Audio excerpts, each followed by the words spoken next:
किसने किसने किसने ये सब खेल रचाया, किसने ये सब साथ सजाया, अपने आप सभी कुछ करके अपना आप छिपाया, अपना आप छिपाया। किसने कोमल कोमल प्यारे पौधे, कोमल कोमल प्यारे पौधे, धान पान मतवारे पौधे, इनके ऊपर आकर चिढ़ती रंग रूप की माया, इनके ऊपर आकर चिढ़ती रंग रूप की माया। अपने आप सभी कुछ करके अपना आप छिपाया, अपना आप छिपाया। किसने अंधेरे में सोते थे ये, बिल्कुल बेसुध होते थे ये, अंधेरे में सोते थे ये, बिल्कुल बेसुध होते थे ये। नींदपुरी के मधुमातों को नींद से आन जगाया, नींदपुरी के मधुमातों को नींद से आन जगाया। अपने आप सभी कुछ करके अपना आप छिपाया, अपना आप छिपाया। किसने हरा भरा गुलजार खिला है, सरसों का संसार खिला है, देख देख मन में सुख होवत अखियन नूर समाया, देख देख मन में सुख होवत अखियन नूर समाया। अपने आप सभी कुछ करके अपना आप छिपाया, अपना आप छिपाया। किसने किसने ओम शांति 23/9/2023 प्रातः मुरली। ओम शांति। बाप दादा मधुबन। बाबा आज कह रहे हैं, मीठे बच्चे, आत्मा और परमात्मा का यथार्थ ज्ञान तुम्हारे पास है, इसलिए तुम्हें ललकार करनी है। तुम हो शिव शक्तियाँ। मीठे बच्चे, आत्मा और परमात्मा का यथार्थ ज्ञान तुम्हारे पास है, इसलिए तुम्हें ललकार करनी है। तुम हो शिव शक्तियाँ। प्रश्न, सबसे ऊंची मंजिल कौन सी है जिसका ही तुम बच्चे पुरुषार्थ कर रहे हो? उत्तर, निरंतर याद में रहना, ये है सबसे ऊंची मंजिल। याद से ही कर्म भोग चुकतू हो कर्मातीत अवस्था होगी। जिस माता पिता से अपार सुख मिल रहे हैं उनके लिए बच्चे कहते हैं, बाबा आपकी याद भूल जाती है। वंडर है ना।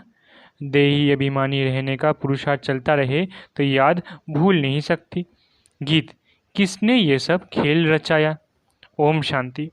भगवानुवाच, बच्चे अपने बाप भगवान को जानते हैं।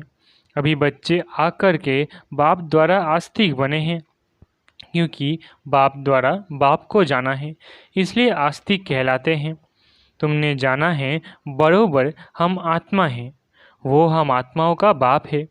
भल कोई मनुष्य अपने को आत्मा समझते भी हो, परंतु परमात्मा को कोई नहीं जानते। जब बाप खुद आकर बच्चे पैदा करे और उनको अपना परिचय दे, तब जाने। बाप को ही अपना परिचय देना है। वो है आत्माओं का फादर। सम्मुख आकर बतलाते हैं कि तुम आत्माएं हो, मैं तुम आत्माओं का परम पिता हूँ। तुम निश्चय करते हो, ये तो कॉमन बात है। आत्माओं का बाप जरूर है। गायन भी है, आत्मा और परमात्मा अलग रहे बहुकाल। बाप को बच्चे ही जानते हैं। बाप 5000 वर्ष बाद फिर आए हुए हैं। जब सब बच्चे नास्तिक दुखी बन जाते हैं, एक भी आस्तिक नहीं रहता, तब बाप आते हैं, आस्तिक बनाकर फिर छिप जाते हैं। फिर कोई भी बाप को जानते नहीं। अब तुम बच्चों में यह निश्चय नंबरवार पुरुषार्थ अनुसार है, सबको पूरा निश्चय नहीं है। भल यहाँ सम्मुख बैठे हैं, जानते हैं परमपिता परमात्मा पतित पावन बाप से पतित पावन देवता, पतित से पावन देवता बन रहे हैं। देवताओं की तो यहाँ सिर्फ मूर्तियाँ हैं, खुद तो है नहीं। जो भी मनुष्य मात्र है, सिवाय तुम ब्राह्मणों के और कोई भी परमात्मा और आत्मा को नहीं जानते। हम सो परमात्मा कह देने से न आत्मा को न परमात्मा को जानते। तुम बच्चे जानते हो कि एक भी मनुष्य नहीं जो अपने को यथार्थ रीति आत्मा समझ और परमात्मा को अपना बाप समझे। लेकिन अब ये ललकार कौन करे? शक्तियों ने ही ललकार की थी, परंतु अभी तक वो शक्ति आई नहीं है जो तुम्हारे में आनी चाहिए। शिव शक्तियाँ तो मशहूर है, नामी ग्रामी हैं, जगदम्बा भी शक्ति है। अब कॉन्फ्रेंस में रिलीजियस हेड्स सब आते हैं, उन्हें भी समझाना है। बाप समझाते हैं, बच्चे तुमको तो देही अभिमानी बनना है। हम आत्मा हैं, परमपिता परमात्मा से वर्षा ले रहे हैं। ये निश्चय नहीं है, कोई संशय है तो ऊंच पद पा नहीं सकते हैं। अच्छे अच्छे बच्चे भी चलते चलते माया को तूफान लगने से गिर पड़ते हैं, निश्चय बुद्धि से संशय बुद्धि हो पड़ते हैं। नहीं तो बच्चे कभी भी संशय बुद्धि नहीं होते हैं कि हमारा ये बाप नहीं है। यहाँ ये वंडर है, कहते भी है परमपिता परमात्मा हम सब आत्माओं का बाप है। वो हमको पढ़ाते हैं, फिर भी बाप को भूल जाते हैं। रोज़ समझाते रहते हैं, बच्चे अपने बाप को याद करो तो तुम्हारे विकर्म विनाश होंगे। विकर्म तो जन्म जन्मांतर के सिर पर बहुत है। तुम जानते हो मम्मा बाबा, जिसको ब्रह्मा सरस्वती कहते हो, वो नंबर 1 में है। वो भी खुद कहते हैं इतना योग लगाते हैं, मेहनत करते हैं, तो भी अनेक जन्मों के पाप कटे नहीं हैं। कुछ न कुछ भोगना पड़ता है। अंत में इस भोगना से छूट कर्मातीत अवस्था को पाना है, पुरुषार्थ करना है। माया भी कम रुस्तम नहीं है, दोनों ही सर्वशक्तिमान है। रावण माया ने सब मनुष्य मात्र को पतित बना दिया है।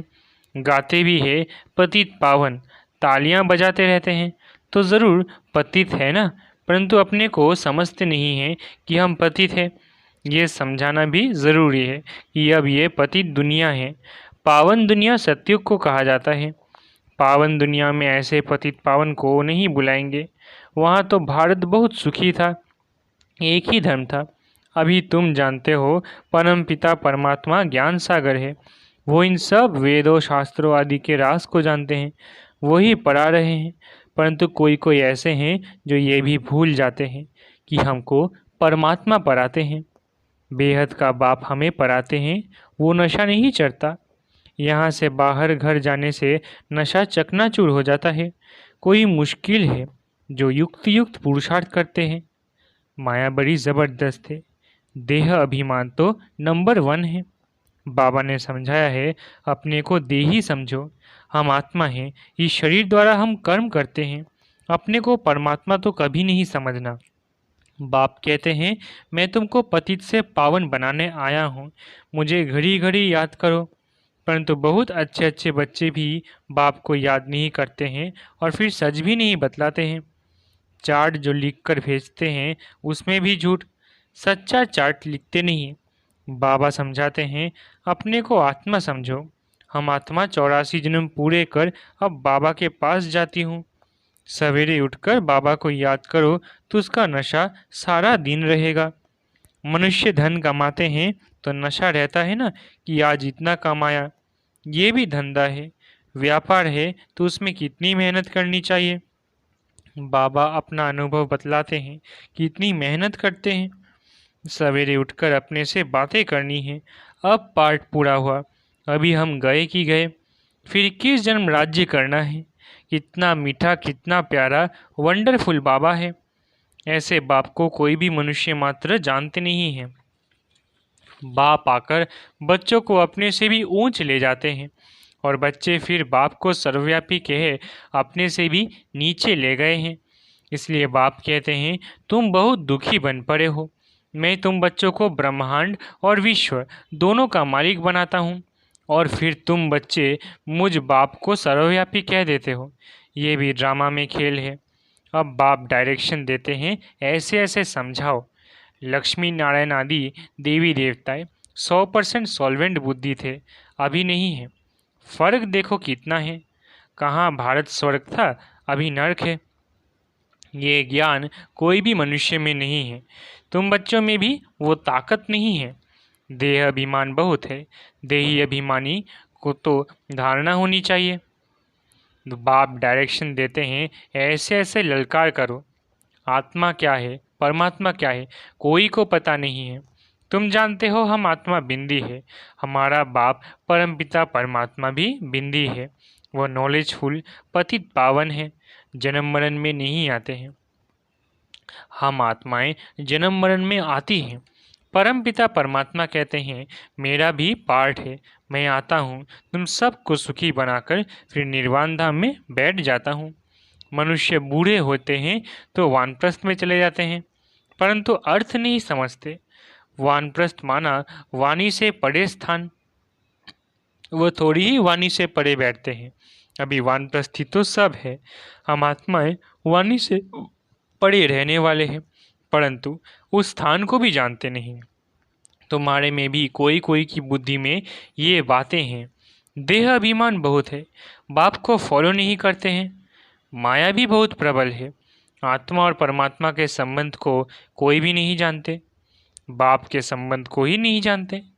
तुम भी घड़ी घड़ी भूल जाते हो। बाप का बनकर बाप को पूरा याद करना चाहिए।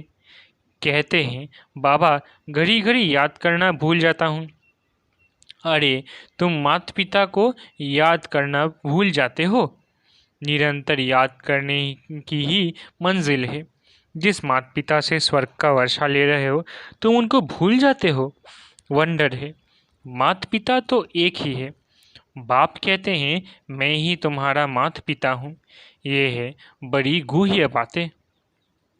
कई समझते हैं जगदम्बा माता है, परंतु नहीं, वो तो साकारी है ना। तुम माता पिता गाते हो निराकार को। ये सब बातें पहले नहीं बतलाते थे। दिन प्रतिदिन गूह्य बातें सुनाई जाती है। कोई भी बात न समझा सको तो बोलो, बाबा ने अर्जुन सुनाया नहीं है, बाप से पूछेंगे। दिन प्रतिदिन बहुत नई पॉइंट्स मिलती रहती है। नॉलेज तो बहुत बड़ी है, समझने वाले कोई समझे। पढ़ते पढ़ते थक जाते हैं। बाबा को लिखते हैं, मैं नहीं चल सकूँगा, तंग हो गया हूँ। तंग होकर पढ़ाई को छोड़ देते हैं। विकार में जाते हैं तो पढ़ाई छूट जाती है। ये पढ़ाई ब्रह्मचर्य की धारणा से ही होगी। अगर ब्रह्मचर्य को तोड़ा तो धारणा नहीं हो सकेगी। दूसरे को कह नहीं सकेंगे कि काम महाशत्रु है। बुद्धि का ताला ही बंद हो जाता है। मंजिल बहुत ऊंची है। सन्यासी तो गृहस्थ धर्म को छोड़ भाग जाते हैं। वो है हठयोगी सन्यासी। ये है राजयोग। बाप ही आकर राजयोग सिखलाते हैं। हठयोगी कभी राजयोग नहीं सिखला सकेंगे। ये बात पूरा समझाने का ढंग नहीं आया है। उन्हों का है हठयोग सन्यास। वो पतित को पावन बना नहीं सकते। तुम्हारा है बेहद का सन्यास, वो है हद का सन्यास। तुम्हारी बुद्धि में है कि हमारे 84 जन्म पूरे हुए, अब हम वापिस जाते हैं। यह बेहद का सन्यास बुद्धि से किया जाता है। उनका है हठयोग कर्म सन्यास। तुम्हारा है राजयोग कर्म योग, जो भगवान ने सिखलाया है। अभी तुम अच्छी रीति समझा सकते हो कि वो है हठयोग और ये है राजयोग। शिव को भी कोई समझते नहीं है। जैसे आत्मा बिंदी है, वैसे शिव भी बिंदी है। बिंदी का निशान भी भ्रकुटी में दिया जाता है, और कोई जगह बिंदी नहीं देंगे। भ्रकुटी में ही बिंदी दी जाती है। आत्मा भी यहाँ ही निवास करती है। यह किसको पता नहीं है। इतनी छोटी बिंदी में 84 जन्मों का अविनाशी पाठ नूंधा हुआ है। यह कितनी डीप बातें हैं, कोई को समझाने नहीं आएंगी। रियलिटी में समझाना है। जैसे आत्मा बिंदी है वैसे परमात्मा भी बिंदी है। अगर दूसरी आत्मा आएगी तो वो भी बाजू में आकर बैठेगी ना। ब्राह्मण में आत्मा को बुलाते हैं, आत्मा आकर बोलती है हमने फलानी जगह जन्म लिया है। तो वो आत्मा कहाँ आकर बैठेगी? क्या माथे में? उनमें अपनी भी आत्मा है ना। बाप कहते हैं मैं भी बिंदी हूँ, मुझे परमपिता परमात्मा कहते हैं, उनकी महिमा बड़ी भारी है। शिवाय नमः। यह किसने महिमा की? आत्मा शालिग्राम ने। तो ज़रूर वो अलग है। दुनिया इन बातों को नहीं जानती। तुम जानते हो उनका एक ही नाम शिव है। ब्रह्मा विष्णु शंकर को ब्रह्मा देवताय नमः विष्णु देवताय नमः कहेंगे, उनको शिव परमात्माय नमः कहेंगे। तो शिव ऊंचा ठहरा ना। ये बातें तुम समझ सकते हो, ये नॉलेज भी तुमको अभी है। तुम्हारा यह हीरे जैसा जन्म है। देवताएं तो प्रारब्ध भोगते हैं, ये प्रारब्ध देने वाला बाप वंडरफुल है। ऐसे पारलौकिक बाप का कितना रिगार्ड रखना चाहिए। बुद्धि योग इस ब्रह्मा में नहीं उनमें रखना है। वो बाप पराते हैं इस द्वारा ये शरीर लोन लिया है। सारी सृष्टि में कितना बड़ा मेहमान है। शिव बाबा परमधाम से आते हैं, कितना बड़ा भारत का मेहमान है। कहाँ से आया हुआ है? उन मिनिस्टर आदि की कितनी इज्जत होती है। यह गुप्त वेश में कितना बड़ा मेहमान पतित को पावन बनाने आया है। अच्छा, मीठे मीठे सिकिलधे बच्चों प्रति माता पिता बाप दादा का याद प्यार और गुड मॉर्निंग। रूहानी बाप की रूहानी बच्चों को नमस्ते। हम रूहानी बच्चों की रूहानी माता पिता बाप दादा को याद प्यार, गुड मॉर्निंग और नमस्ते नमस्ते नमस्ते। शुक्रिया बाबा। धारणा के लिए मुख्य सार। पहला, सवेरे सवेरे उठ याद में बैठ कमाई जमा करनी है, अपने आप से बातें करनी है, देही अभिमानी रहना है। दूसरा, राजयोग कर्मयोग सीखना और सिखलाना है। कभी भी तंग होकर पढ़ाई नहीं छोड़नी है। बाप का रिगार्ड ज़रूर रखना है। वरदान, बाप समान बेहद की वृत्ति रखने वाले मास्टर विश्व कल्याणकारी भव। वरदान, बाप समान बेहद की वृत्ति रखने वाले मास्टर विश्व कल्याणकारी भव। बेहद की वृत्ति अर्थात सर्व आत्माओं के प्रति कल्याण की वृत्ति रखना, यही मास्टर विश्व कल्याणकारी बनना है। सिर्फ अपने व अपने हद के निमित्त बनी हुई आत्माओं के कल्याणार्थ नहीं, लेकिन सर्व के कल्याण की वृत्ति हो। जो अपनी उन्नति में, अपनी प्राप्ति में, अपने प्रति संतुष्टता में राजी होकर चलने वाले हैं, वो स्वकल्याणी है। लेकिन जो बेहद की वृत्ति रख बेहद सेवा में बिजी रहते हैं, उन्हें कहेंगे बाप समान मास्टर विश्व कल्याणकारी। स्लोगन, निंदा स्तुति मान अपमान हानि लाभ में समान रहने वाले ही योगी तो आत्मा है। स्लोगन, निंदा स्तुति मान अपमान हानि लाभ में समान रहने वाले ही योगी तो आत्मा है। अच्छा, ओम शांति। शुक्रिया बाबा।